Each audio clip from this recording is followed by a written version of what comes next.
পাহাড়ের ঠিক এইরকম একটা পয়েন্টে দাঁড়িয়ে পাহাড়ি অর্গানিক পেঁপে খাওয়ার মজাটাই কিন্তু আলাদা।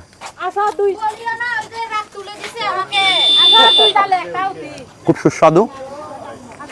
আমরা আমাদের যে বাজারে যে পেঁপেগুলো পাওয়া যায় ওটাতে কেমন যেন একটা ঘ্রাণ পাওয়া যায়, মনে হয় মেডিসিনের একটা গন্ধ। বাট ভাই বিশ্বাস করেন এটাতে কোনো গন্ধ নেই, কোনো মেডিসিনের কোনো ফ্লেভার নেই। বাট এটা এতটাই রসালো, এতটাই মিষ্টি, এরকম একটা ফল এরকম একটা ভিউতে দাঁড়িয়ে খাওয়ার মজাটাই আলাদা। এই পাশটা একটু দেখাও সবাইকে, ওই যে পাহাড়ি পাড়া এটা একটা, এবং ওইখানে ঝুমঘর দেখা যাচ্ছে, ওই পাশে ঝুমঘর। আর পাহাড়ি পাড়াগুলো মূলত 10-15টা পরিবার নিয়েই একটা পাড়া। যেমন আপনি এই পাড়াতে দেখেন, এখানে সর্বোচ্চ মনে হয় 15 থেকে 20টা পরিবার আছে এখানে। তো ওদের পাড়াগুলো হচ্ছে ছোট ছোট, 15 থেকে 20টা পরিবার নিয়ে একটা পাড়া হয়। এই পাড়াটার নাম আমি জানি না, বাট এরা হচ্ছে মোরং সম্প্রদায় এবং এরা নতুন একটা ধর্মের অনুসারী, যেটাকে ক্রামা বলা হচ্ছে। কথিত আছে ওনাদের যে ধর্মগুরু বগালেগের যে কোনো একটা পাহাড়ে এখনো ধ্যানে মগ্ন আছে।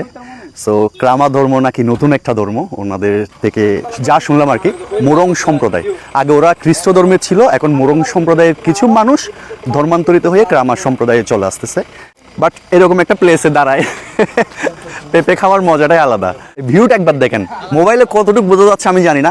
মেঘের বাজে সুখ দুঃখ উকি দিচ্ছে, দুঃখরা খেলা করছে। ওইদিকে দেখেন মেঘের বাজে স্বপ্ন বুনছে, মানে আপনার স্বপ্নগুলো ওই মেঘের ভাজে আপনি খুঁজে পাবেন। বিশ্বাস করেন, যদি জীবনে সুখী থাকতে চান, জীবনটাকে যদি ফিল নিতে চান, জীবনটাকে যদি উপভোগ করতে চান, আপনাকে এখানে আসতে হবে। আমরা লক্ষ লক্ষ টাকা খরচ করে কোথায় যাই, দূর প্রবাসে ঘুরতে যাই। বাট আপনি এখানে আসেন পরিবার পরিজন নিয়ে, এই ন্যাচারাল ফিলটা উপভোগ করেন, দেখবেন।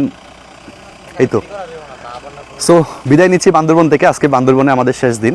আমরা একটা মানবিক কাজে থানসি আসছিলাম, আমাদের কাজটা পরিপূর্ণ। সো সবাই সাথে থাকবেন, নতুন কিছু আসছে আগামী ব্লগে।